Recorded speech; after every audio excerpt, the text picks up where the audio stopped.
Nobel শান্তি পুরস্কারকে ঘিরে আবারও আলোচনার ঝড়, আর সেই ঝড়ের কেন্দ্রবিন্দুতে ফের যুক্ত হয়েছেন মার্কিন প্রেসিডেন্ট ডোনাল্ড ট্রাম্প।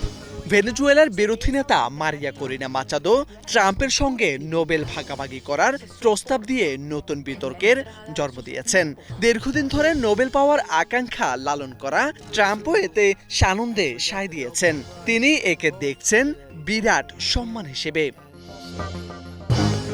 ভেনেজুয়েলার প্রেসিডেন্ট নিকোলাস মাদুরোকে আটকের পর থেকেই যুক্তরাষ্ট্র ভেনেজুয়েলা সম্পর্ক নতুন উত্তেজনার মুখে।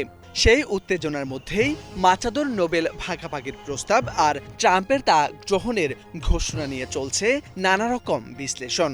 আন্তর্জাতিক পর্যবেক্ষকদের মতে কূটনীতির মঞ্চে এটি এক ধরনের বার্তা।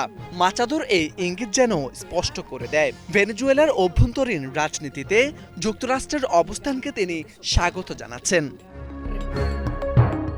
৮ জানুয়ারি একটি সংবাদ মাধ্যমকে দেওয়া সাক্ষাৎকারে ট্রাম্প জানান, শুনেছে মাচাদো আগামী সপ্তাহে যুক্তরাষ্ট্রে আসছেন, তার সঙ্গে দেখা করার অপেক্ষায় আছি।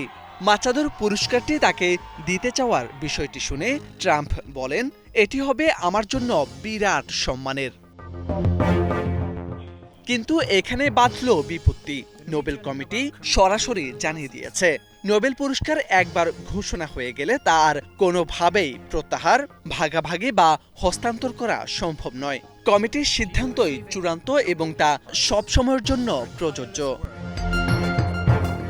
বিশ্লেষকদের মতে ট্রাম্প মাচাদো প্রসঙ্গটি শুধু ব্যক্তিগত উচ্চাকাঙ্ক্ষা বা কৌতূহল নয়, বরং এটি রাজনৈতিক কূটনীতিতে চাপ, রাজনীতিরও নতুন দৃষ্টান্ত। একজন নোবেল বিজয়ী বিরোধী নেতার কাছ থেকে এ ধরনের প্রস্তাব আসা ভেনেজুয়েলার রাজনৈতিক সমীকরণে বড় পরিবর্তনের ইঙ্গিত দিতে পারে।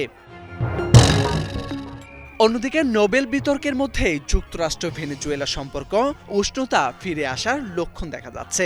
ভেনেজুয়েলা জানিয়েছে তাদের কূটনীতিকদের একটি দল শিগগিরই ওয়াশিংটনে পৌঁছাবেন। একই দিনে এক মার্কিন কর্মকর্তা জানিয়েছেন, মার্কিন ভেনেজুয়েলা ইউনিটের কূটনীতিক ও নিরাপত্তা কর্মীরা কারাগারে গেছেন।